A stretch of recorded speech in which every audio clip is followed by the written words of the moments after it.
Bonjour à tous. Merci beaucoup pour l'invitation. J'ai beaucoup aimé travailler cette présentation parce que j'étais obligée de travailler.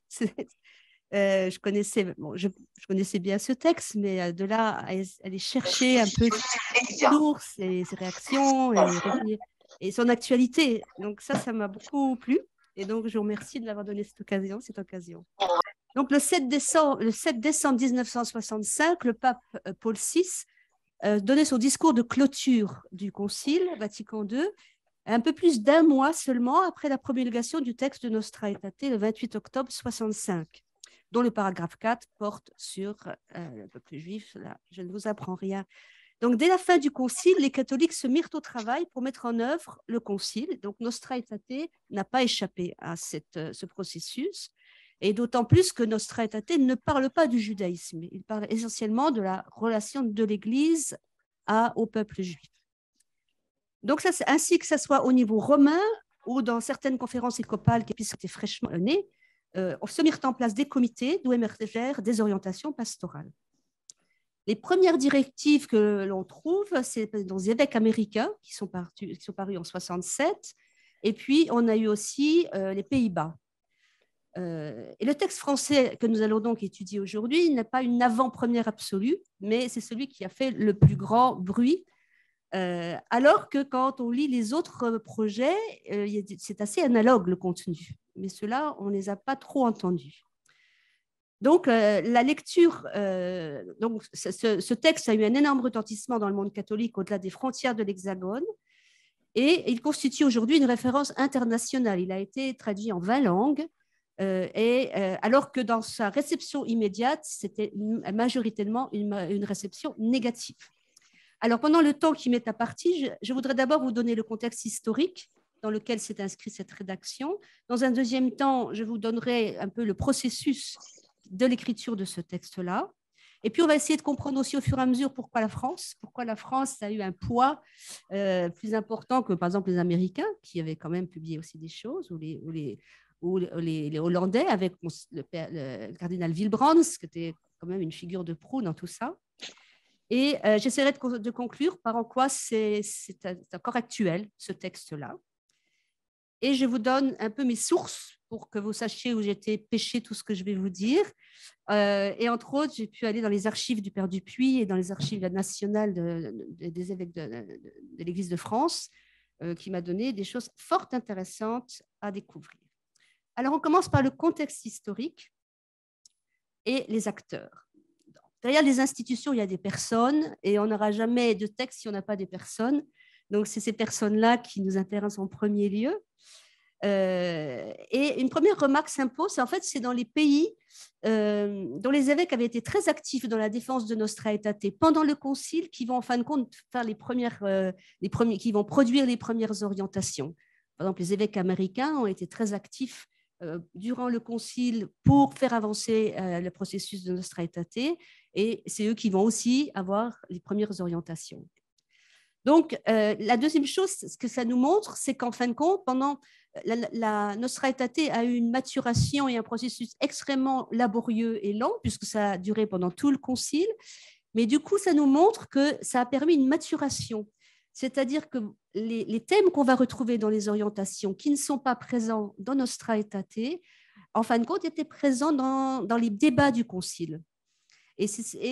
Donc, il y a eu une maturation, si bien que ces orientations pastorales ne sont pas tombées comme ça un beau matin, mais elles avaient déjà fait un petit travail durant tout le processus conciliaire. Alors, les acteurs, à Rome, nous avons le cardinal Béat, qui est bien connu, qui était l'artisan de ce texte de Nostra Aetate. Et puis, le cardinal Johannes Wilbrands, qui a été son secrétaire pendant toute la durée du concile, et puis qui ensuite a pris le relais justement, et qui va être très important dans le cadre de ces orientations françaises. Du côté de la France, nous avons en premier lieu le cardinal Louis-Arthur Elchinger, évêque de Strasbourg, qui sera le fer de l'os et le punching ball de ce texte, parce que c'est lui qui va un peu prendre tous les coups. Vous avez à son côté le cardinal Etchegaray. Je crois qu'on fête le centenaire de sa naissance cette année, il me semble. En tout cas, il n'était pas, il n'était pas évêque au concile, contrairement à cardinal Echinger, mais il était présent au concile et il sera dans ce petit groupe-là que vous voyez avec Monseigneur Jacques Delarue qui va rejoindre, c'est le petit groupe qui va être les premiers du comité du CERJ, donc qui devient le SN. Toujours des problèmes avec voilà, ce que vous êtes aujourd'hui. Donc voilà, ces 3 personnes au niveau de la France et le cardinal Echinger, pendant le concile aussi, avait fait pas mal de déclarations assez importantes. D'après les courriers que j'ai pu voir, c'était quelqu'un qui avait du tempérament et ça aussi, ça a dû beaucoup aider pour que ce texte des orientations trouve sa place et ne soit pas mis au rebut, ce qui aurait pu être le cas. En arrière-plan, mais non moins important, se trouvent des experts. Donc là, vous avez le père Bernard Dupuy, j'ai vu qu'il y a une feuille sur lui, donc ces experts avaient commencé à penser la relation au monde juif avant et durant la guerre et dans les années qui suivirent, évidemment. Donc, vous avez le père Dupuy qui va jouer un rôle déterminant tant à Rome qu'en France. Vous avez aussi le père Kurt Ruby, vous avez les sœurs de Sion, dont sœur Marie-Bénédicte Salmon, qui a été aussi très présente dans ce processus, et le père d'Abosville, je ne sais pas si on dit d'Aboville ou d'Abosville, qui était oratorien, philosophe, grand pédagogue. Et comme il est décédé en 75, il est moins connu, je crois. Mais ils se sont extrêmement bien complétés avec le père Dupuy. Voilà, on passe aussi au père Michel de Goethe ou le père Paul Demann. Donc voilà, à cet égard, on peut indiquer que le monde francophone est déjà très influent dans le monde judéo-chrétien, déjà pendant le concile, et avec des personnalités extrêmement érudites qui connaissent très bien la tradition juive, par exemple, et pour qui le rapport au judaïsme était une véritable vocation. Donc, on n'est pas dans le monde des intellectuels purs, j'allais dire, mais des personnes qui sont très engagées. Ajoutons à ça aussi que le monde francophone, durant le concile, a aussi été très influent. Évidemment, on pense au père Congar, Jean Danielou, Henri de Lubac, que vous avez cité tout à l'heure. Donc, on peut déjà comprendre pourquoi la voix de la France avait un certain poids. Enfin, il faut rappeler que toutes ces personnes ont cultivé des amitiés profondes et durables avec les Juifs, voire en ont reçu la reconnaissance des justes parmi les nations pour avoir sauvé des Juifs pendant la guerre. C'est le cas de Monseigneur Daniel Pézeril, qui va rejoindre aussi le comité. Donc, le lien au judaïsme est inscrit dans leur biographie. Et je pense que ça, c'est un élément qui n'est pas du tout anodin et qui doit être encore d'actualité. Du côté juif, je vais juste nommer la personnalité éminente du grand rabbin Kaplan, qui va jouer évidemment aussi un grand rôle, avec ses associés, le grand rabbin Shekroun, les rabbins Goldman, Heisenberg, Ashkenazi, etc. Bien évidemment, je ne dis pas tous les noms, mais ce n'est pas le sujet et on n'a pas le temps. Alors, dans ce contexte historique, nous avons vu les acteurs. Maintenant, nous allons voir les origines romaines de ce texte. Et c'est là où j'ai fait des découvertes. Le 9 janvier 1969, on est vraiment tout près de la fin du concile, le père Bernard Dupuy reçoit un courrier du père Conrad Rijk. Alors ça, je ne sais jamais comment prononcer, R-I-J-K. Allez-y, c'est du néerlandais, Rijk. Secrétaire du bureau pour les relations juifs-chrétiens. Donc la commission pontificale n'est pas encore créée. Et il envoie une lettre pour une réunion à Rome d'experts en 1969. Vous avez ici la lettre qu'il envoie au père Dupuy pour l'inviter à cette réunion. Donc, c'est une rencontre de travail entre experts du 9 au 12 avril 1969 pour travailler à l'application de Nostra Aetate. Voilà, vous avez la liste de ces experts ici, si vous arrivez à lire, qui donc va être présent. Un texte est alors rédigé qui court sur environ 5 pages et qui va être abordé quasiment tous les sujets des orientations que nous aurons en 73. Une version 2 qui a déjà subi quelques altérations est discutée lors de la plénaria du secrétariat pour l'unité des chrétiens à Rome en 69, votée à l'unanimité moins 3 abstentions. Et donc là, vous voyez, cette réunion n'a pas été en secret puisque la Croix a annoncé cette réunion à Rome. Comme vous pouvez le voir ici. Donc, le cardinal Wilbrands, le 16 juin 69, dit qu'il est fort satisfait de ce texte qui a été voté.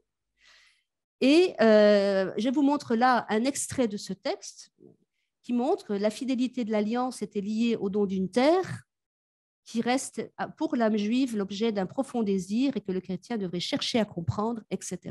Donc vous voyez que le sujet, par exemple, de la terre est déjà abordé dans ce texte. Le petit crochet que vous voyez, qui parle de l'existence de l'État d'Israël, n'avait pas été soumis au vote, mais avait été demandé par les experts.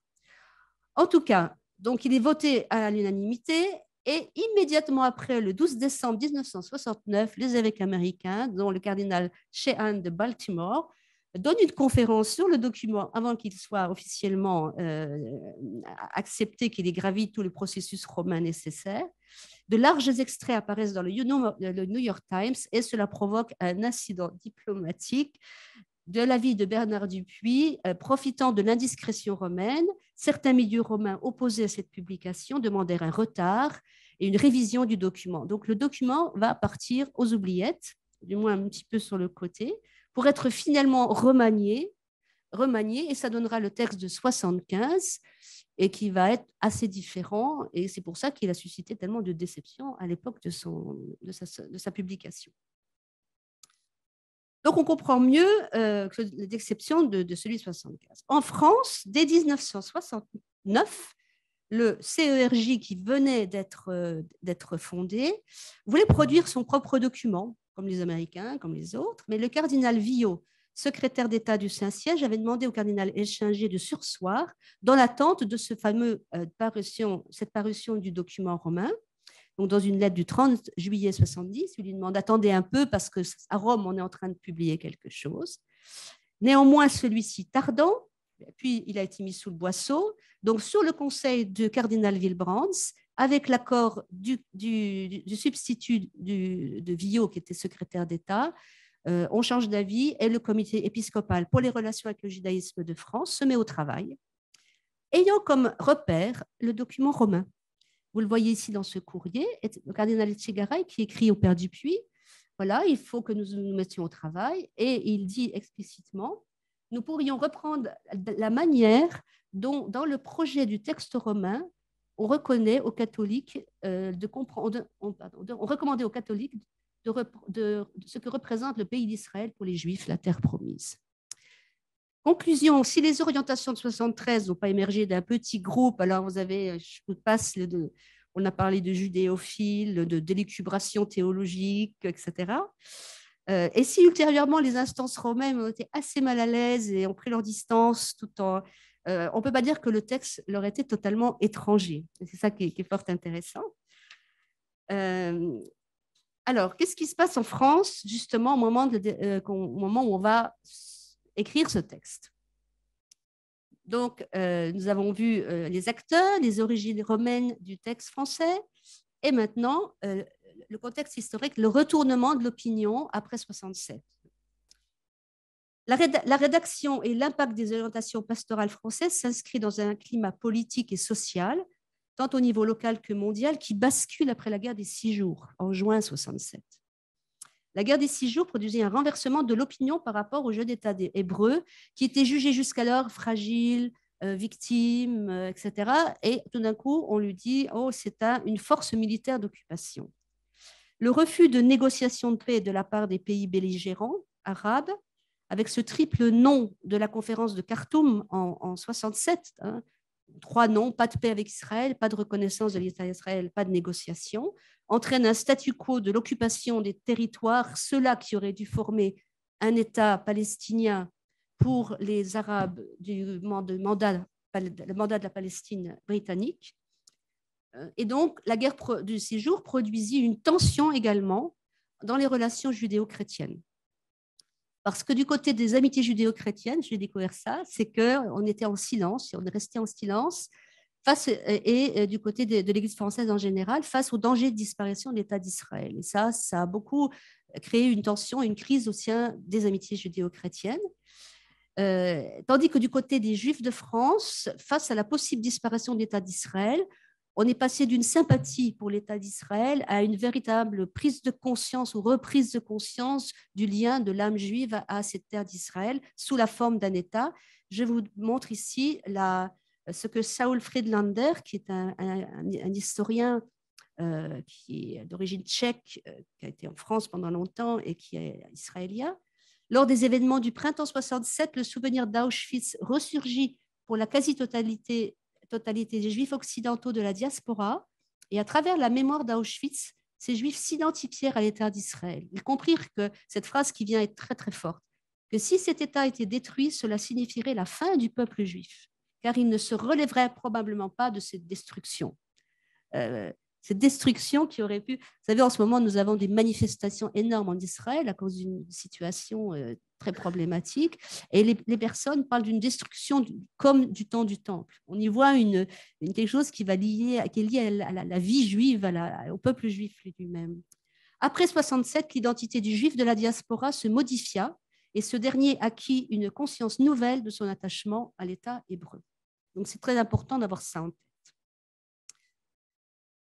Donc, à partir de 67, s'engage une guerre larvée, non conventionnelle, entre l'OLP et Israël, des actes de terrorisme, histoire des athlètes de Munich en 72, se succèdent aussi à des intrusions de l'armée israélienne au Liban pour partir à la chasse des forces combatives de l'OLP. Et comme par hasard, le 10 avril 1973, il y a eu un raid israélien assez important à Beyrouth, juste au moment où notre texte va aussi paraître. Donc, vous voyez le contexte. Donc, on a une montée de l'antisémitisme et de l'antisionisme en France, à tel point que le CERJ va écrire une note de mise en garde contre la possible que vous avez ici. Nous désapprouvons les articles qui appellent par rapport au Proche-Orient, et il montre qu'il peut y avoir un rapport parfois entre antisionisme et antisémitisme, en tout cas une mise en garde par rapport à ça, ce qui va leur être beaucoup reproché. On a aussi un retournement de la politique française. Vous avez cette célèbre conférence de presse du général de Gaulle, le 27 novembre 67, Israël, peuple d'élite, sûr de lui et dominateur. Et puis, vous avez enfin une population juive énorme qui vient du Maghreb, donc après l'indépendance de l'Algérie. La population juive de France va grossir avec l'apport des juifs séfarades, donc du monde du Maghreb, et qui évidemment aussi va beaucoup influencer. D'un côté, ils sont très déçus par De Gaulle qui a fait qu'ils ont été mis dehors. Et puis, il peut y avoir aussi une certaine peur par rapport au monde musulman. Voilà. Alors, quelles sont les étapes? Le processus d'écriture du texte, maintenant. Premièrement, nous avons les instances de dialogue et des consultations pendant tout ce processus. Alors, vous avez d'abord, vous en allez avoir 3. Une commission Église et judaïsme qui va devenir le CERJ. Avec la création du CERJ, vous avez ici le communiqué de sa création, avec donc ces 3 évêques que nous avons vus tout à l'heure. Une commission juive. Alors, cette commission juive, c'est très intéressant parce que, je vais revenir, et un projet de comité mixte. Donc, vous voyez, le texte français devait en fait, se mûrir sur 3 fronts.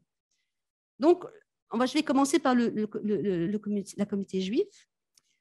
Un groupe de juifs travailla en effet, sous les personnes de Vadja Levinas et Touati, à produire un texte sur ce que le judaïsme peut dire du christianisme à partir des sources juives.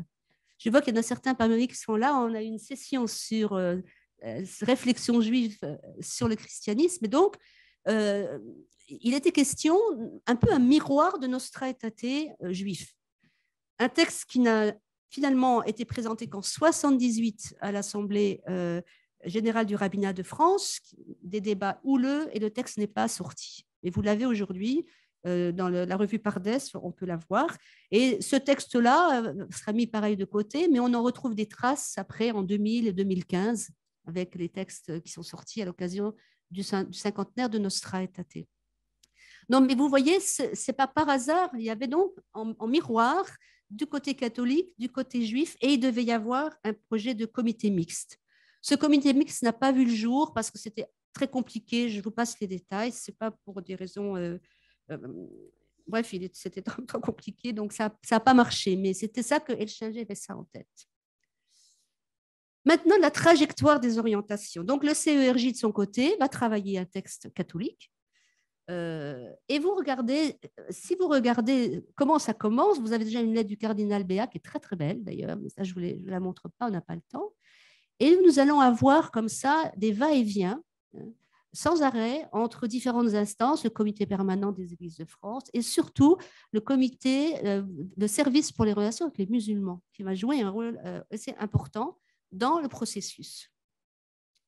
Tout ça, je peux vous le donner après, hein, on va donner le détail, mais donc ce projet d'un texte pastoral fut mis à l'ordre du jour en 71, donc il fut, d'après le père Dupuy, composé par le père Dupuy et le père d'Abosville ensemble, et puis ensuite, il va être soumis à des experts, à des théologiens, aussi en dialogue avec des juifs. Donc, il a subi environ 4 versions, et il a eu un processus sérieux de large consultation.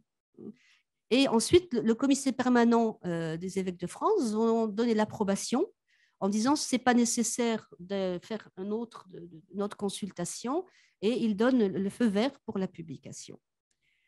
Donc, les reproches qui vont être faits ultérieurement, que le texte aurait été travaillé en interne et que le comité permanent n'était pas au courant, ne sont absolument pas fondés. Là, on en a la preuve.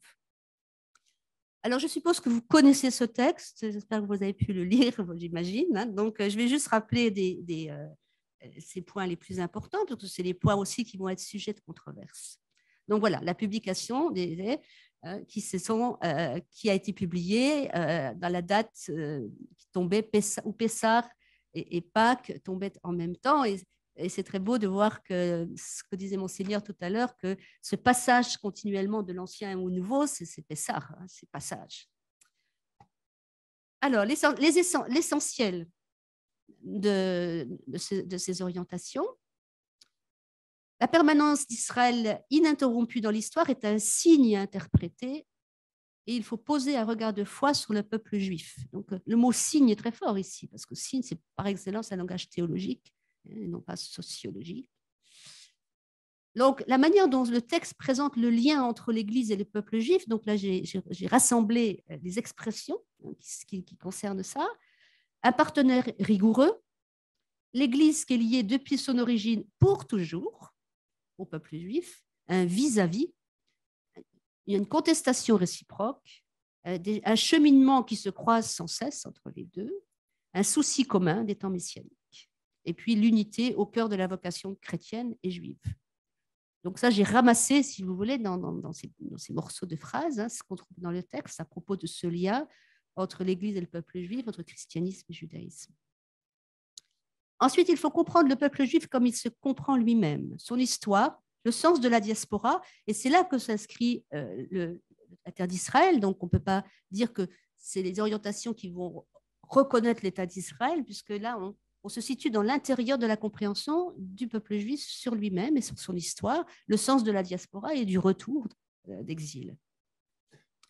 L'alliance éternelle est la mission d'Israël. Deux textes, la mission d'Israël, ça avait déjà été discuté pendant le concile.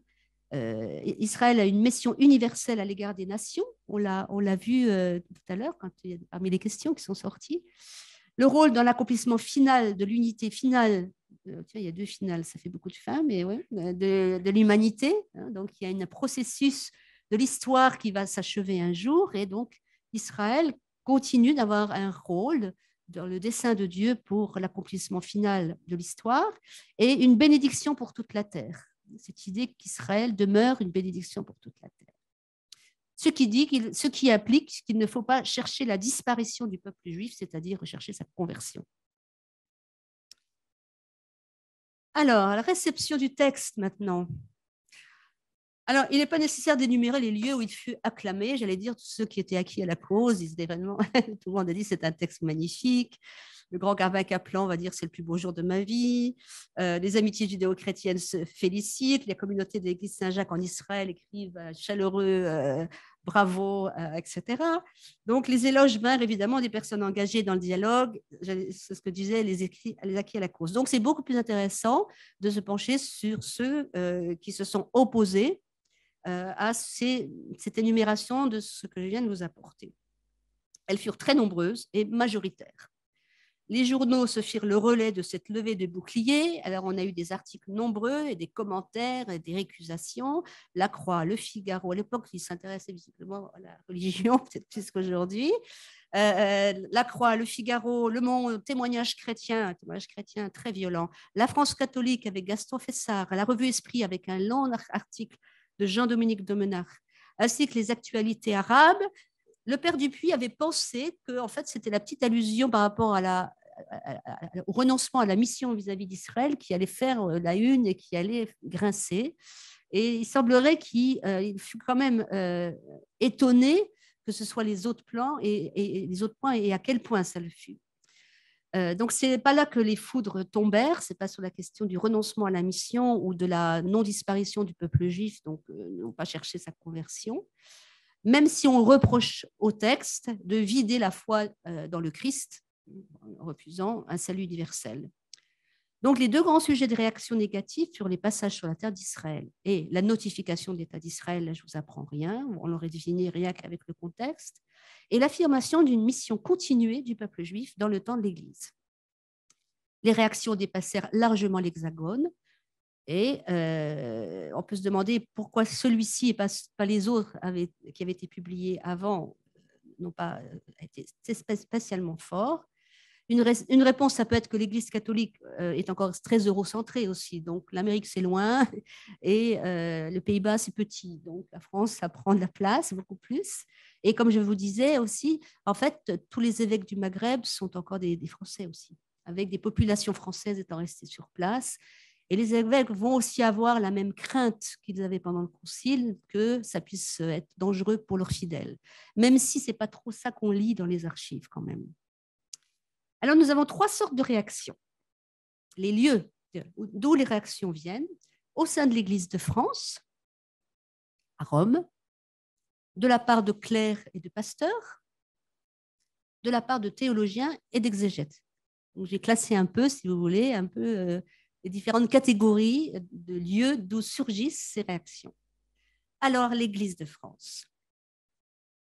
Elles émanèrent du comité épiscopal pour les missions à l'extérieur, présidé par l'évêque de Toulouse, Monseigneur Coligny, et du service pour les relations avec les musulmans, présidé par l'évêque d'Arras, Monseigneur Huyghe. Ce dernier, alors il a écrit un courrier privé à Monseigneur Elchanger. Ils étaient assez, cher ami, c'était assez cordial malgré tout, même si Elchanger lui a dit, non, votre courrier est un petit peu dur quand même. Et il a voulu le faire un courrier privé avec, quand je dis un courrier, c'est un dossier privé parce qu'il ne voulait pas mettre sur la place publique le différend qu'il pouvait y avoir entre les commissions épiscopales. Et il déplora que le comité n'ait pas pris en compte leurs remarques. Ce à quoi le père Dupuis a dit que c'était tout à fait légitime d'écouter des remarques et de ne pas forcément les impliquer. Il suggéra purement et simplement à Monseigneur Elchanger de laisser, je cite, tomber votre déclaration dans l'oubli. Le mal est fait et la réparation la moins disproportionnée est le silence total, dit-il dans un courrier du 18 juillet 1973. Puis il proposa de refaire un texte en collaboration avec son secrétariat. Alors, voilà. Ça, on touche ici à un point extrêmement important, à mon avis, qui reste actuel, qui est cette difficulté par rapport à ce qu'on appelle le trépied des trois religions abrahamiques. C'était un point qui avait déjà été un objet de friction durant le concile, à savoir la place et le statut de l'islam dans le dialogue avec les chrétiens, face aussi au monde juif. Pour mémoire, la notion de religion abrahamique date des années 50, pour essayer de travailler, mettre en place un dialogue comme ça, et mettait entre autres la discussion de la notion de révélation, le rapport à la Bible de l'islam, et donc d'une certaine élection du peuple musulman.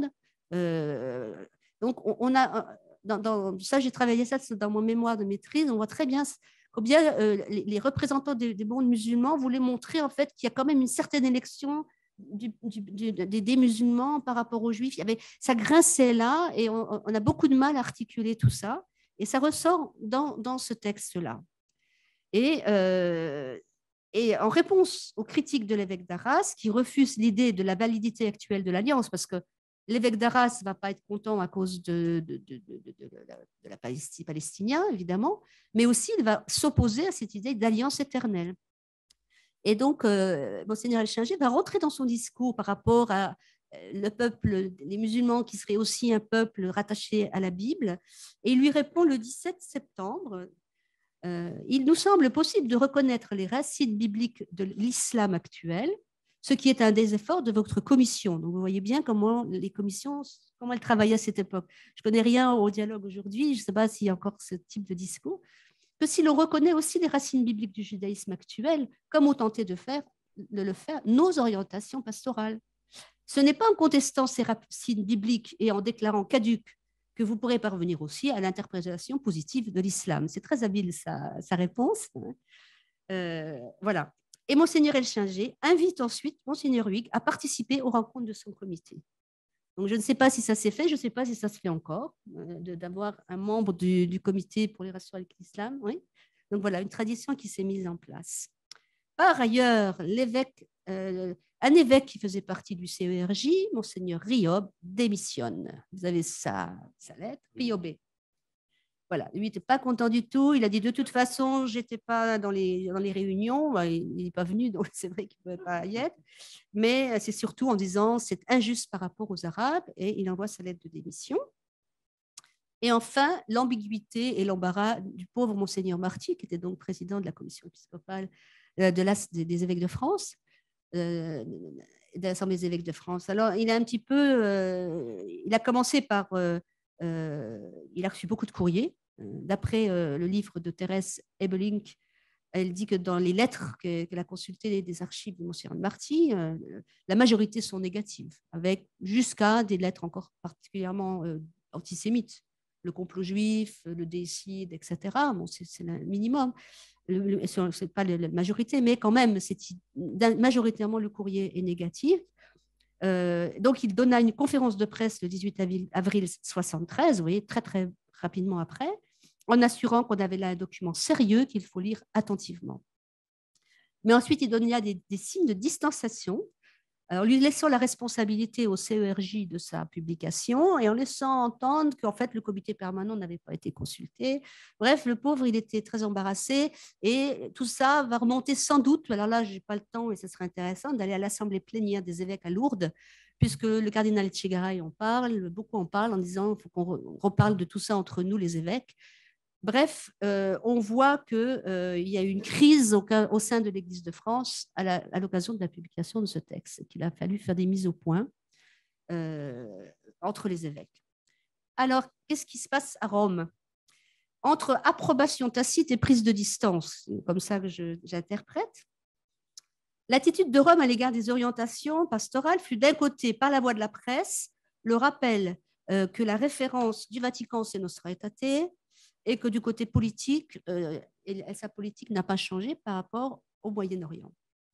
Un courrier, un truc très intéressant, une chose très intéressante, pardon, pas un truc, un courrier très intéressant, c'est un courrier confidentiel de la nonciature. Donc, ça, nonciature, c'est Rome. À Monseigneur Suenens, là on n'est plus en France, mais en Belgique, affirme même que ce texte ne représente pas la conférence épiscopale de France. Donc, vous voyez, ça court les couloirs aussi du côté romain, que ce courrier, c'est un avis en fait, d'experts privés du CERJ de France, mais ne représente pas l'ensemble des évêques de France et que donc il faut garder, on peut relativiser les choses et pas s'affoler. Ensuite, Monseigneur Villebrands, au dire du Père Dupuis, a été assez fâché parce qu'il n'a pas été informé de ce texte durant son élaboration. Il avait donné l'autorisation, vous vous rappelez, après que le texte romain traîne. Il devait savoir que c'était Dupuis qui, en fin de compte, est des deux côtés des textes. mais visiblement, il n'a pas été mis au courant et une grève de poste italienne, ça existait déjà à l'époque, a empêché qu'il en ait connaissance autrement que par le journal de la Croix. Forcément, il n'a pas beaucoup apprécié. Et une lettre assez froide fut envoyée à Elchinger le 25 juin 1973. Donc, vous avez là l'extrait, puisque ce texte a été diffusé le 16 avril, donc bien avant que je puisse en avoir connaissance. Je pense inutile de vous importuner par les remarques que la lecture de ce texte a pu faire naître en moi et chez ceux de mes collaborateurs qui sont plus spécialement chargés des relations entre juifs catholiques au plan mondial. Voilà. Mais Monseigneur Wilbrand n'était pas opposé au contenu du texte. En fait, il était un peu fâché parce qu'il dit si vous m'aviez un peu mieux prévenu, j'aurais pu aussi travailler du côté du secrétariat d'État. On ne sait pas, il faudrait faire des recherches, mais c'est sans doute, je pense que c'est plus au niveau de la doctrine de la foi que ça a coincé. Parce que Cardinal Villot, encore un Français, a eu beaucoup de rapports et beaucoup. Je ne sais pas s'il il était vraiment opposé au texte. Bon, mais en tout cas, dans la curie romaine, on n'était pas, ça marchait pas sous ces histoires d'alliance éternelle, de mission d'Israël et tout ça. Voilà. Donc, lorsqu'il fut question que par contre, alors le CERJ, quand il fut question que le CERJ publie un commentaire des orientations pastorales, Dupuy était très favorable, un vrai commentaire. Monseigneur Wilbrand, le cardinal Wilbrand s'y oppose, tout comme Villot, en disant que la controverse était en train de se calmer, que ce n'était pas la peine de remettre de l'huile sur le feu, mais aussi parce que le secrétariat romain voulait écrire son propre texte. Et il ne voulait absolument pas que le texte soit moindrement mis en parallèle ou qu'on se réfère à celui de France lorsque celui de Rome allait sortir. Donc, ça ne vienne pas entraver la publication. En d'autres termes, le texte romain pour l'Église universelle devait être bien distinct de celui de la France. Du côté du secrétariat, qu'est-ce que j'ai là, voilà, là vous avez la lettre du nonce dont je vous parlais, qui dit bien que c'est une affaire privée d'un comité, ce n'est pas la peine de s'en inquiéter. Alors, non, ça j'ai pas. Du côté de la secrétaire d'État, j'ai trouvé une lettre du cardinal Elchinger de 6 pages au cardinal Villot, donc, qui était le secrétaire d'État. Et ça commence, Monseigneur, je vous écris ce courrier afin que ne pas perdre entièrement confiance en l'évêque de Strasbourg. Donc, il écrit un courrier pour que la secrétaire d'État ne perde pas entièrement confiance en l'évêque de Strasbourg. Et ça porte sur 2 points. Des orientations que l'évêque de Strasbourg a données pour l'hospitalité eucharistique, donc ça, je mets ça de côté, mais là, il s'est fait un peu taper sur les doigts, et les orientations françaises. Et donc, le cardinal Elchinger va donner des points d'éclaircissement. Il commence par dire qu'il n'aurait pas écrit pareil, ce n'est pas lui qui l'a écrit, donc il essaie quand même un petit peu de montrer que c'est un travail de collégialité. Et il connaît aussi que le document était un peu subtil et en fin de compte, peut-être pas assez pastoral. C'est intéressant comme remarque, c'est-à-dire que pour des gens qui étaient un peu en théologie ou qui qui comprenaient toutes ces affaires-là, mais monsieur tout le monde de la paroisse du coin, c'était un peu difficile de rentrer dans ce texte. Et après, donc, les journaux faisant le reste de travail, les gens avaient classé l'affaire comme ça. En passant, l'évêque de Strasbourg pose la question de l'exigence de la collégialité confrontée aux besoins d'une église locale et à la possibilité d'initiative d'un évêque pour le bien de son église. Il y a un autre courrier, il dit, bon, si comme évêque, on ne peut pas agir comme évêque, on se demande pourquoi on est évêque. Je suis un petit peu fâchée. Un courrier révélateur montre que malgré tout, Rome adopta un certain recul, tant par rapport à son propre texte primitif de 69, du secrétariat pour l'unité des chrétiens, que de celui des Français. Ce courrier que vous avez là est adressé au cardinal Villot par Monseigneur Wilbrand. Donc Wilbrand écrit à Villot, secrétaire d'État, et lui dit que le Bureau pour les relations avec les Juifs a entamé une nouvelle version d'un texte d'application de Nostra Aetate, qui sera donc publié en même temps que la création de la commission pontificale pour les relations avec le judaïsme. Et vous avez ce texte qui dit, puisque ce texte a été diffusé le 16 avril, non, il faut que je prenne la suite. Voilà. Comme votre éminence révérendissime pourra le constater, nous avons modifié légèrement, à nouveau, les paragraphes d'introduction. Nous en avons éliminé toute formule qui prête à discussion théologique, en particulier tout ce qui peut sembler être l'amorce d'une théologie chrétienne du judaïsme, ainsi que toute ébauche de description de la façon dont les Juifs se comprennent eux-mêmes. Donc, vous voyez, le texte va réduire son intention et son contenu d'une manière assez sérieuse. Et il rajoute, avant de conclure, le fait de proposer une rédaction du document qui soit nouvelle présente l'intérêt très avantageux à nos yeux d'empêcher toute confrontation entre ce nouveau texte et le schéma préparatoire qui avait été malheureusement divulgué aux USA en décembre 1969. Donc le texte va se distancer de son propre travail. Il va évidemment, par voie de conséquence, se distancer du texte français pour ne donner naissance, en fin de compte, à ce qu'on va appeler souvent une charte. Le texte de 1975 va être une charte. Et dans la suite du texte, Wilbrands va dire on s'occupera de commencer à faire une théologie après qu'on ait publié les 75, qu'on ait notre commission, etc. Alors, les autres réactions, maintenant, des collectifs de différents pasteurs et de 40 jésuites du Liban. 40, c'est pas rien. Là, je vous mets 3 courriers, 3 extraits de courriers. Vous pouvez lire des petits passages si vous voulez. Des lettres donc collectives avec c'est toujours l'État d'Israël et la mention de l'État d'Israël qui part en premier, qui dit comme étant une injustice par rapport au monde arabe, un antisionisme très très virulent, on en reparlera après, mais aussi systématiquement la problématique d'une alliance éternelle qui reste là. Donc, vous avez ici, vous voyez, attendez, je suis en train de... Vous avez le patriarcat melkite catholique d'Antioche, les évêques du Maghreb, qui écrivent 2 fois. Ils vont avoir 2 fois communiqué. Un groupe de 40 jésuites du Liban. Et ces 2 derniers collectifs courent sur plusieurs pages pour mettre en cause l'ensemble du raisonnement des orientations.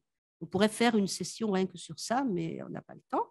Donc, je vous ai juste montré des exemples. Je ne sais pas si vous arrivez à lire un petit peu. Voilà, ça c'est pour donner la tonalité des textes. Maintenant, ce qui est encore plus intéressant, non pas que les autres ne soient pas aussi théologiens, ils ont des arguments théologiques aussi, mais des exégètes et des théologiens. Vous avez le père Benoît de l'Église biblique, de l'École biblique de Jérusalem, qui va écrire « Le judaïsme n'est plus le même depuis qu'il a refusé Jésus-Christ. L'Église chrétienne ne peut reconnaître en lui une Église également valable selon le dessein de Dieu. Elle ne peut pas accorder au peuple juif d'être encore le peuple élu, car elle a aujourd'hui conscience de posséder cette élection. L'Église du Christ se sait le véritable Israël. » Donc, l'École biblique de Jérusalem, encore une fois, là aussi, on a un poids encore français aussi, hein, donc qui va contre... Un professeur d'exégèse de l'université de Lille, je n'ai pas trouvé le nom dans les archives, mais je vous le dis quand même ce qu'il dit, parce que son propos aussi est révélateur. Le document repose sur une fausse notion du judaïsme par rapport à l'Église, sur une fausse notion de l'Église. Le judaïsme est présenté comme un peuple qui possède l'Ancien Testament et ses promesses. On oublie désormais que l'Église est le peuple élu de Dieu, que c'est elle qui a hérité de l'Ancien Testament et que celui-ci ne se lit vraiment qu'en Jésus-Christ.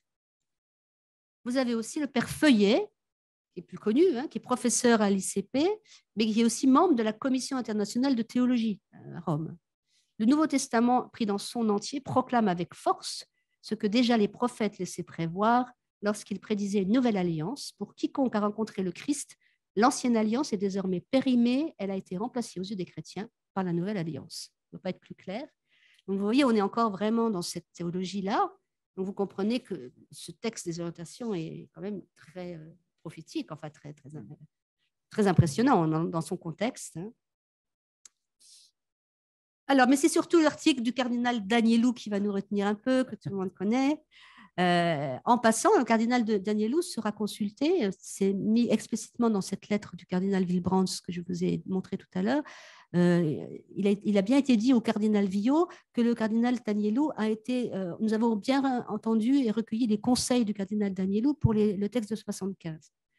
Donc, Danielou reste une voix vis-à-vis aussi de Rome. Évidemment, c'est une grande figure, on va dire. Bon, peut-être que les 40 jésuites du Liban, on peut le nuancer. Même les évêques du Maghreb, Villot, on va dire, a échangé, vous inquiétez pas, ça va se calmer. Mais cardinal Dianilou, c'est un poids. Ah, j'ai oublié de vous dire, il y a un certain monseigneur Amin qui écrit dans Le Monde que certainement le pape Paul VI allait demander aux évêques de France de retirer ce texte. Et les éditions du Cèdre organisent le 5 juin 1973 une conférence de la problématique Madame Denise Judan qui montrera la non-conformité du texte à la tradition d'Église. Donc, vous voyez, au niveau de la France, hein, ça bouge. Donc, cardinal Diello, il publie dans le Figaro, ce qui fera la une, et c'est une ironie de l'histoire, puisqu'il a été un des fondateurs des Amitiés judéo-chrétiennes, hein, il le dit d'ailleurs. Évidemment, son avis fut pris davantage au sérieux. Et nous allons nous arrêter un instant sur son article, qui est paru dans le Figaro. Voilà, à Jean Danielou, dans le Figaro d'avril. Alors, la première chose, c'est qu'il dit qu'il y a une confusion entre le politique et le religieux, ce dont le Concile Vatican II avait particulièrement voulu se départir. C'est vrai que Jean XXIII avait vraiment eu ce souci que l'Église sorte d'une fonction politique à un pouvoir politique. Donc, il parle d'une confusion. Mais d'autre part, le texte s'engage dans une théologie contestable du rôle actuel du peuple juif dans l'histoire du salut. Il affirme en particulier qu'on ne doit pas dire que le peuple juif a été dépouillé de son élection. On ne doit pas dire que son peuple. Donc, il faut dire qu'il a été dépouillé de son élection, même s'il ne le dit pas comme ça. Si l'élection d'un peuple particulier était... Alors là, il va beaucoup s'appuyer. L'argument de Danielou va être principalement cette histoire d'universel dont on a parlé ensemble avant. C'est universel pour lui, c'est l'ouverture des portes de l'élection d'Israël à tout le monde, et donc une dilution d'Israël, d'une dilution dans cet océan que ce cours d'eau a rejoint.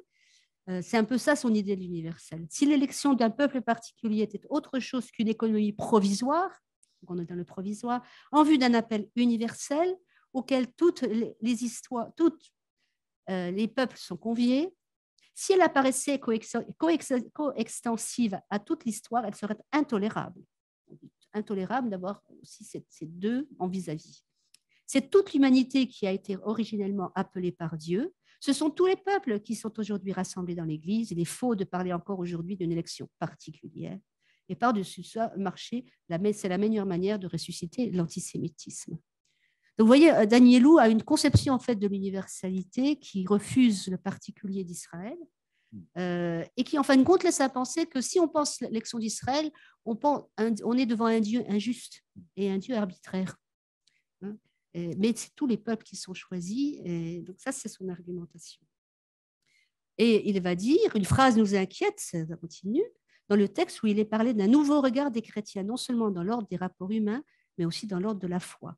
C'est précisément cela que nous ne pouvons faire. Nous n'avons pas le droit de changer la foi. Donc, Danielou rejoint, il le dit aussi, en fin de compte, nous allons accorder, il est tout à fait d'accord qu'il ne faut pas opposer l'Ancien Testament au Nouveau Testament, qu'il ne faut pas dire que les Juifs sont des Scythes. Donc, vous voyez, il a quand même un apport. Mais pour lui, c'est changer la foi dans l'universalité du salut que de dire ce que le texte des orientations va dire. Et nous avons donc à avoir des rapports sociaux, humains avec les Juifs, que nous aimons bien, un peu, comme dit le texte des orientations, comme des reliques vénérables. Mais il n'est pas question de leur donner. C'est impensable pour Daniel. Donc voilà, reconnaître les valeurs dans le judaïsme, on parlera de ce mot valeur à la fin, et une mission propre au peuple juif dans le dessein de Dieu d'aujourd'hui, c'est complètement impensable, voire hérétique pour Daniel. Alors, le CERJ s'était donc posé la question d'un commentaire assez circonstancié pour répondre aux accusations, ce que d'ailleurs Monseigneur Huyghe du comité pour le dialogue avec les musulmans avait dit j'espère bien que vous n'allez pas nous faire ça pour vous justifier. Donc, comme vous avez entendu, on s'est dit à Rome, il vaut mieux éviter. Donc, le CERJ va simplement faire un communiqué assez court. Vous avez la lettre du cardinal Villot qui demande ça. On va faire ça, on va mettre ça à petit feu, hein, profil d'amour, comme on dit en Israël, faire le profil bas. Et puis, un comité, juste un communiqué, va dire ce sont des orientations pastorales. Et en fin de compte, ce n'est pas honnête de ne pas lire l'ensemble et de le lire sérieusement, comme l'avait recommandé Monseigneur Marty. Et les choses vont s'arrêter là. Puis, le comité, le CERG, va demander au père Congar d'écrire un article. Donc ça, c'est assez peu connu, je crois, parce qu'on croit que Congar a écrit son article un peu spontanément comme Danielou, mais visiblement, d'après un courrier que j'ai trouvé dans les archives, c'est une demande du CERJ. Alors, on va revenir sur Congar, forcément, il faut le faire. Maintenant, je vais vous faire une analyse critique des réactions. Je ne vais pas simplement dire sur les réactions, mais un peu une analyse critique. Par rapport à la terre d'Israël et l'État d'Israël. Où est-ce que j'en suis? Voilà. Dans le contexte politique de l'époque, rien d'étonnant à ce que ce texte ait reçu une telle réaction. Et donc, ces protestations virulentes, les Palestiniens n'étaient pas nommés. On utilise la Bible pour reconnaître l'État d'Israël. On soutient le sionisme, tout ce qui est dit comme réaction. C'est un texte politique qui refuse son nom. Il faut dire aussi que du côté juif, on ne s'est pas gêné pour dire waouh, ça y est, c'est la reconnaissance de l'État d'Israël. On a parlé d'un Balfour catholique, d'un mini Balfour. Donc c'est sûr que ça n'a pas forcément aidé. Un petit extrait. Donc vous avez des analyses, je vous donne le plan à l'avance. Voilà, les 3 points qu'on va voir. Voilà.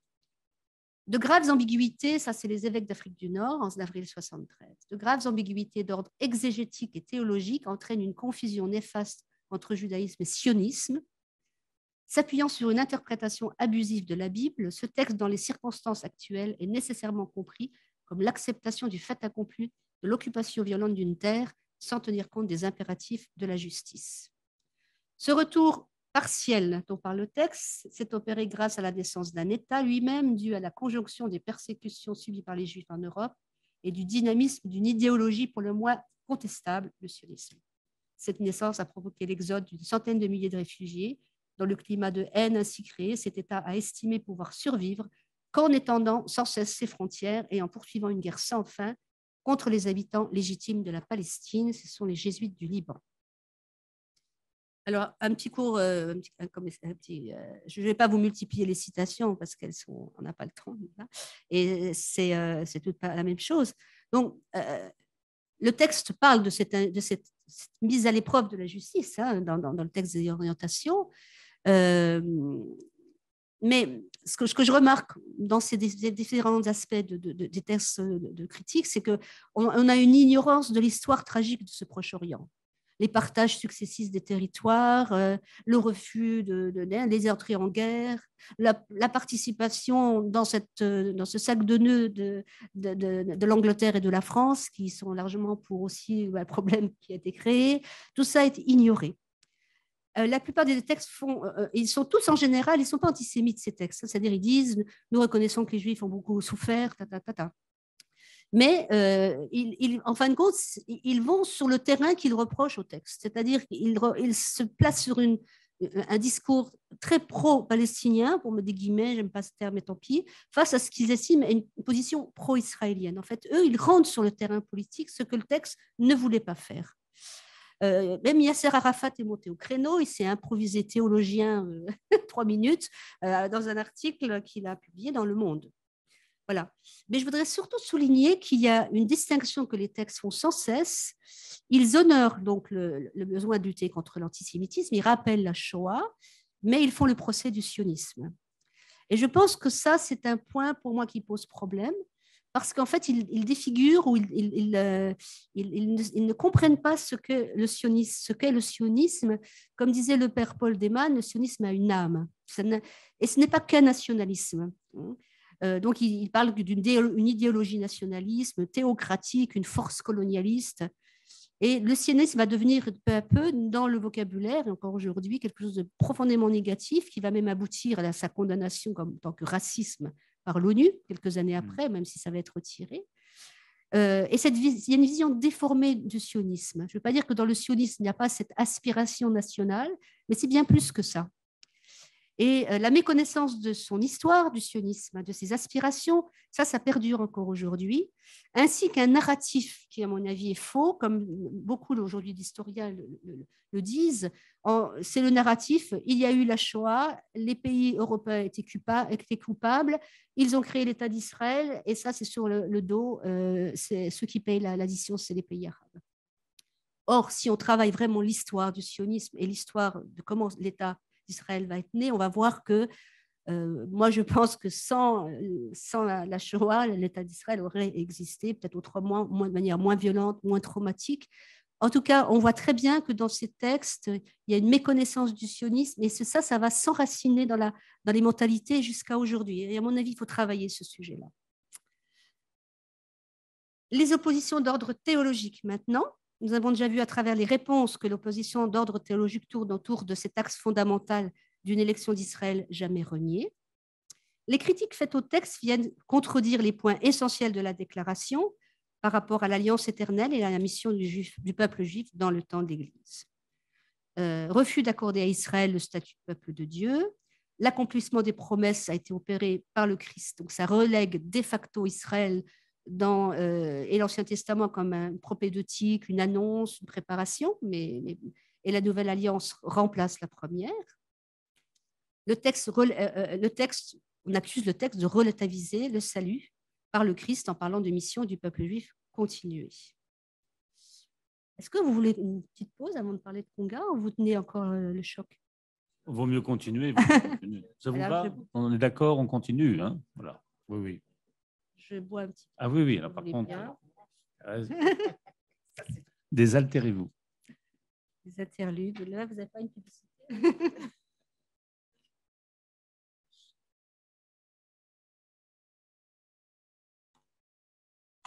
Le document épiscopal sur les Juifs, un effort pour mieux comprendre, c'est le titre de la croix du 16 juin, texte de Yves Congar. Alors, le texte nous dit d'abord, je prends des petits extraits. Congar invite tout d'abord une lecture approfondie du texte et le placer dans la perspective qu'il se donne. Il est placé devant la réalité actuelle du judaïsme, dans la situation qui est la sienne aujourd'hui, 30 ans après l'abominable massacre. Les évêques du comité disent aux Juifs, nous vous estimons tels que vous êtes. Après avoir précisé qu'on ne peut pas ne pas souhaiter que les Juifs reconnaissent Jésus comme Messie, et qu'évidemment, tout bon chrétien doit penser comme ça, Yves Congar termine de saluer le texte avant de passer à sa critique. Donc, il salue ce texte en disant un des apports principaux du document épiscopal consiste précisément dans la reconnaissance d'une valeur positive profonde du judaïsme après la venue du Christ. Je reviendrai sur ce texte valeur que le père Dupuis a mis aussi en critique, mais ce sera pour la fin. Et donc, on passe par rapport à la terre d'Israël. Congar prend la défense carrément du texte. Il dit en fait, ce texte ne légitime pas la création d'État d'Israël, il n'y a pas d'ambiguïté, hein, et il explique pourquoi. Vous avez la citation ici. Hein. Ce texte reconnaît la légitimité d'une volonté du peuple juif de se former en nation. Il s'agit évidemment de la Palestine. On ne peut pas aller ailleurs quand on est juif. On a essayé le Gourdin, mais ça n'a pas marché, comme vous savez. Mais le document s'abstient de dire à quel titre, de quelle légitimité il s'agit. Est-ce que c'est à cause des promesses, à cause de la conquête, l'achat, un accord international? Donc, on n'en dit pas plus. De plus, il ne dit pas quelle forme peut ou doit prendre cette existence politique propre. Si c'était il y a 200 ans, peut-être qu'on aurait eu une royauté. Hein. Enfin, il revendique le droit de ceux, évidemment, ce sont les Arabes, qui occupaient la terre avant l'entreprise sioniste, à avoir eux aussi leur existence politique propre. Donc, là-dessus, Congar prend la défense du texte.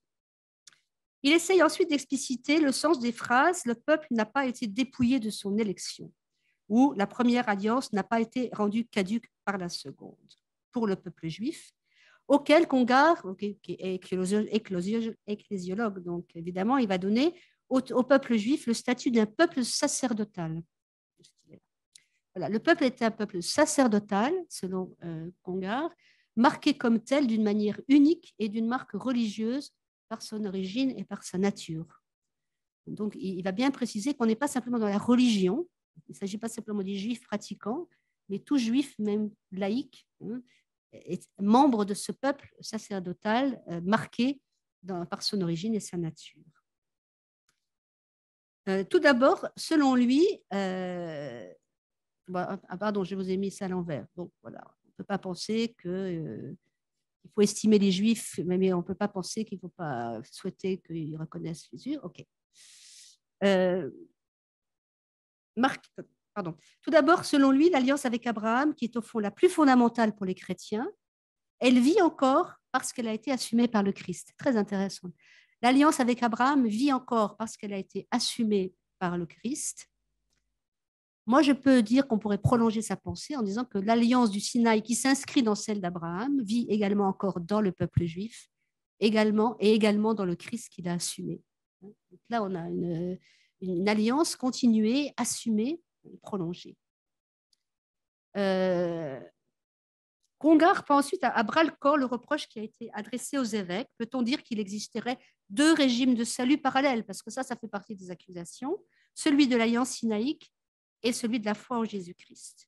Congar exclut que cette idée ait pu germer de la tête des évêques, quand même. Il montre par ailleurs que le texte précise que l'Église et Israël ne sont pas des institutions complémentaires. Donc ça montre bien que pour les orientations, on n'est pas dans un parallélisme. Et il interprète cette phrase comme l'affirmation que le judaïsme a été dépassé comme régime religieux de salut par le Christ. La loi n'est plus donnée par l'Église aux nations comme forme de salut, mais la grâce. Donc, la grâce. Donc, l'Église propose à toute personne qui veut rentrer dans l'alliance du Christ, non pas la loi du Sinaï, mais la grâce. Alors,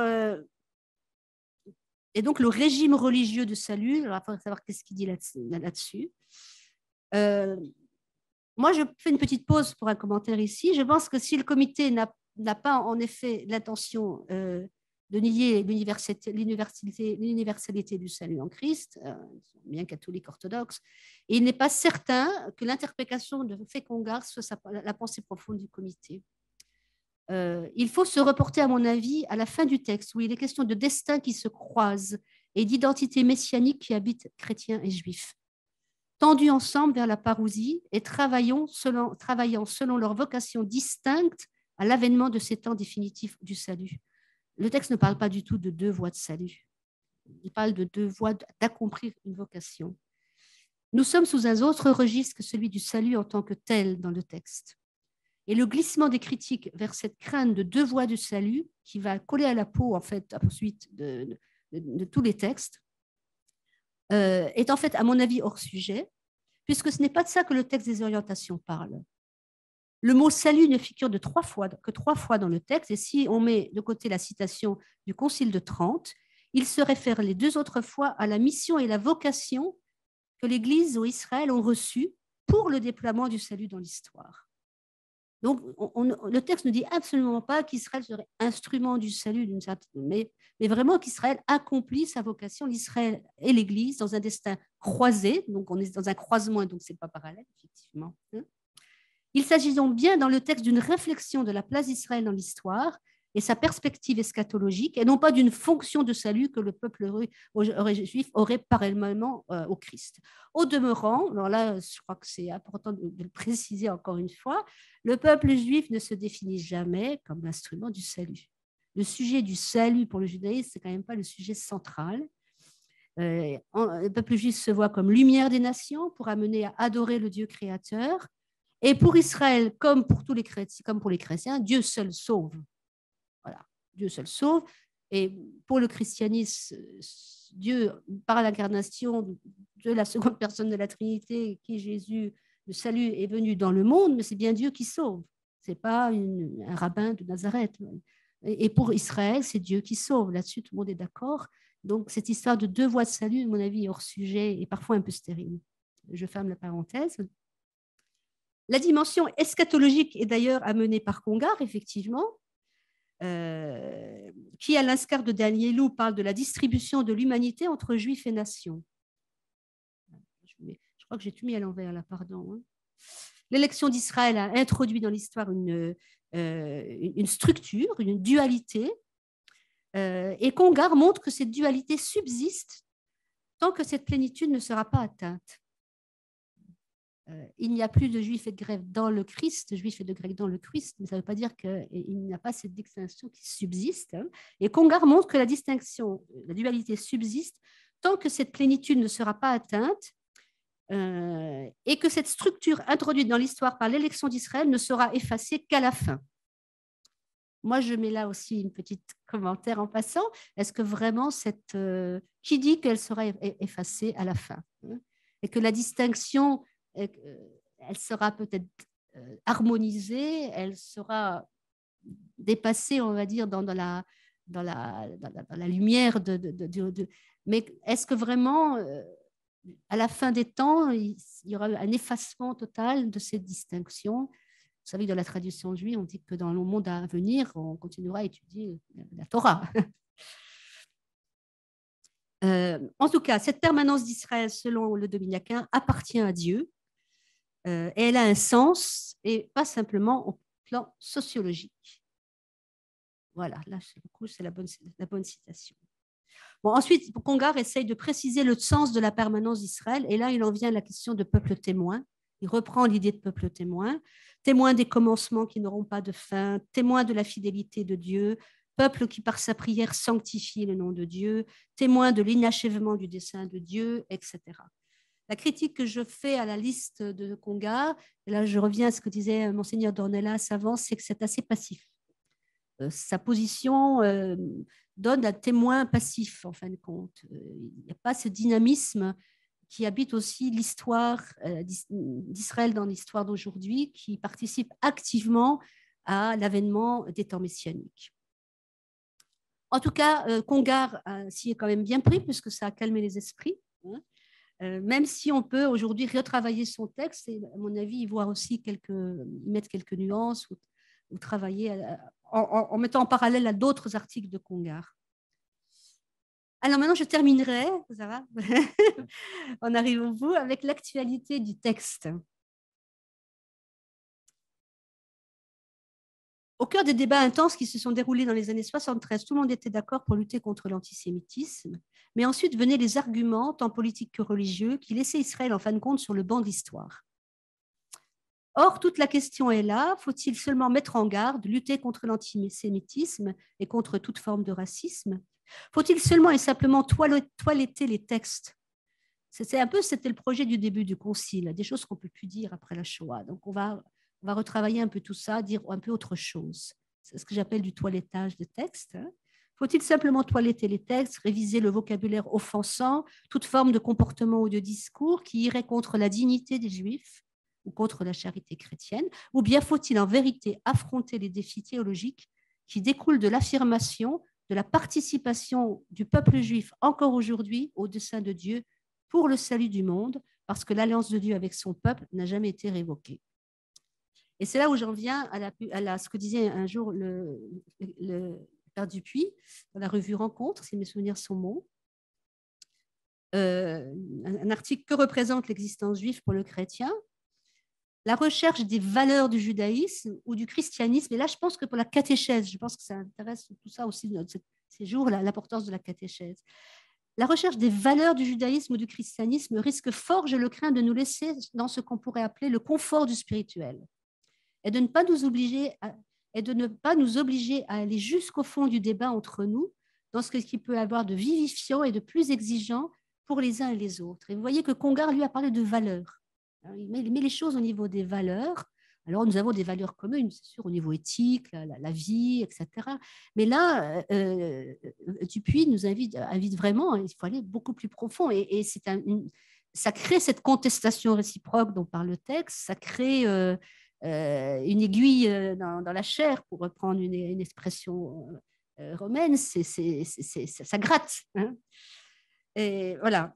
Donc, de grands chantiers ont déjà été ouverts, en particulier sur le plan de l'exégèse, ça on le sait, mais il reste encore beaucoup à faire, comme l'a avoué humblement le texte romain de 2015, les dons et l'appel de Dieu sont sans repentance. Je voudrais reprendre juste quelques exemples qui, à mon avis, doivent être travaillés vraiment sérieusement. des questions qui gardent toute leur actualité, la terre d'Israël et l'État d'Israël. Je pense qu'il faut vraiment... Si de fait le christianisme n'a pas le même rapport à la terre d'Israël que le judaïsme, il n'en demeure pas moins que le retour partiel, comme dit le texte, des Juifs sur la terre d'Israël, et peu importe sa forme politique, ne peut laisser indifférent. Oser une parole sur la signification de cet événement qui, pour Jacques Maritain, était l'événement le plus important du XXe siècle avec le Concile, relève du rôle d'une église pérégrinante, comme elle se définit dans Lumen Gentium, qui est invitée sans cesse à interpréter les signes des temps. Comme le dit le texte, il faut interpréter les signes. Penser le rapport au judaïsme sans la terre d'Israël, c'est comme regarder un paysage avec un seul œil. Vous bouchez l'œil, la vision n'est pas fausse, mais incomplète et manque de relief. Le retard pris sur ce sujet, à mon avis, rend les choses encore plus difficiles que si elles avaient été faites au début. C'était déjà compliqué après Vatican II de parler de l'État d'Israël. Mais en fin de compte, on était au moment où tout le concile devait être accueilli. Alors, c'était un vrai bouillon de culture, même la déclaration sur l'œcuménisme, la déclaration sur la liberté religieuse, c'était un gros problème. Ça avait fait des débats sans fin. Si c'était glissé là-dedans, cette histoire de la terre, peut-être qu'aujourd'hui, ça serait plus paisible. Mais aborder aujourd'hui, après un grand silence de 75 ans, de 50 ans pour Nostra Aetate ou post-Nostra Aetate, c'est encore plus difficile. Et à mon avis, là, on est devant un vrai défi. Et on peut vraiment regretter que ce sujet n'ait pas été mis sur la table et intégré dans la pensée. Et on doit travailler ce sujet. Et comme je disais tout à l'heure, il faut inclure une compréhension plus profonde du mouvement sioniste pour comprendre aussi cet État d'Israël qui continue à nourrir aujourd'hui cette question, qu'est-ce que le sionisme pour nous aujourd'hui en Israël?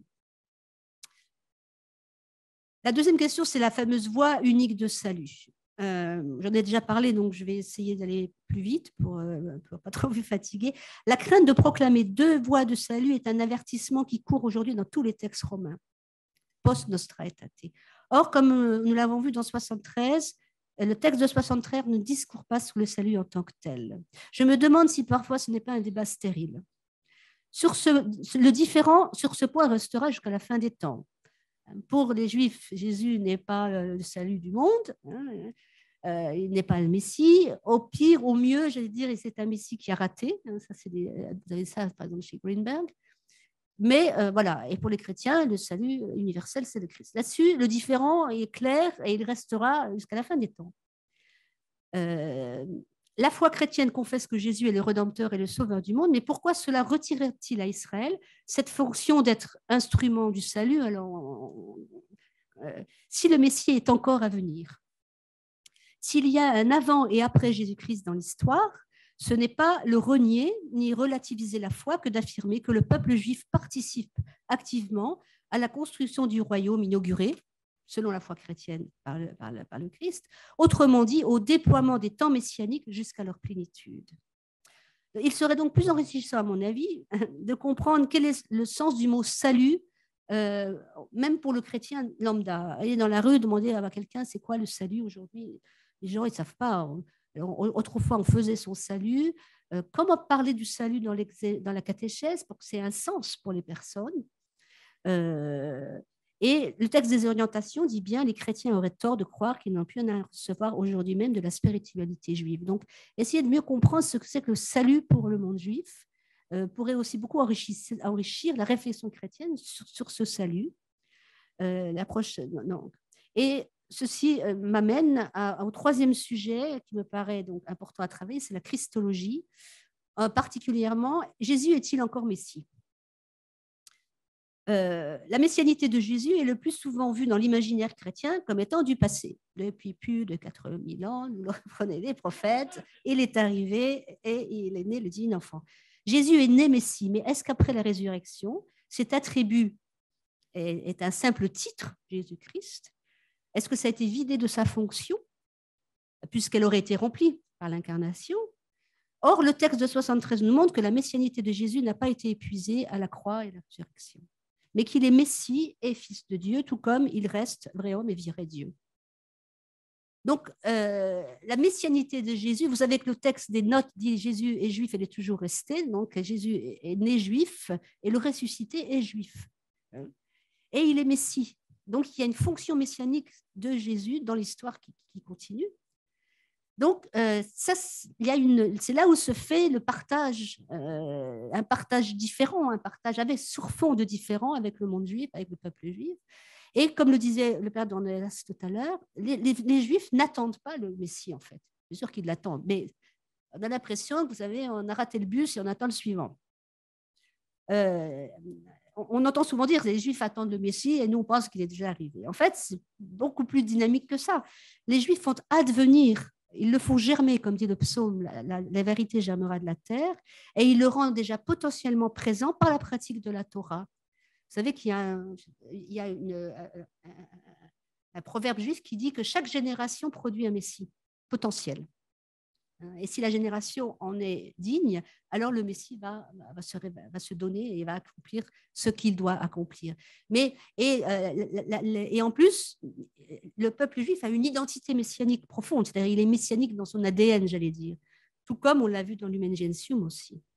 Donc cette question de la messianité de Jésus, à mon avis, pourrait être très intéressante à travailler, y compris et surtout aussi pour la catéchèse. Conclusion. Cette fois, je vais vous lâcher, vous allez me lâcher, les deux. Les orientations de 73 furent publiées dans un contexte qui n'était pas encore mûr pour les accueillir, ça je crois qu'on l'a bien vu. Ils gardent pourtant aujourd'hui une fraîcheur étonnante et continuent à interroger et mettre au défi la théologie chrétienne en général et catholique en particulier. En 1985, la commission pontificale romaine, dans le document appelé les Notes, disait, en raison de ces rapports uniques qui existent entre christianisme et le judaïsme, liés au niveau même de leur propre identité, rapport fondé sur les desseins du Dieu de l'Alliance, les Juifs et le judaïsme ne devraient pas occuper une place occasionnelle et marginale dans la catéchèse et la prédication. Mais leur présence indispensable doit y être intégrée de manière organique. Ce texte fait écho à l'introduction de nos orientations, vous pouvez le relire. Se pose alors la question si le judaïsme est vraiment intégré de manière organique dans la foi des chrétiens. La majorité des chrétiens disent aujourd'hui que Jésus était juif, soit déjà on a fait un grand pas, mais le ressuscité l'est-il également? Comment la catéchèse peut-elle rendre compte de cette permanence d'Israël et comme ce n'étant pas simplement le peuple de la Bible? Comment la liturgie peut-elle éviter? On lit l'Ancien Testament, c'est une préparation et on passe au Nouveau. Tel est votre travail au niveau de la catéchèse, les commissions liturgiques et tout ça. Le texte des orientations a été traversé par un souffle et a été écrit par des personnes courageuses, à l'esprit aiguisé et formé. Nous ne pouvons que souhaiter que d'autres prennent le relais, tout d'abord dans l'étude exigeante et laborieuse du judaïsme, mais également avec le même courage pastoral pour aborder les sujets qui semblent ébranler les certitudes ou vont à contre-courant. Mais n'est-ce pas un des attributs des Juifs comme des chrétiens d'être un peuple de prophètes? Et je termine donc par cette magnifique citation que vous pouvez lire aussi. Et donc, est-ce que nous avons à prendre à bras-le-corps aussi cette vocation de prophète? Je vous remercie.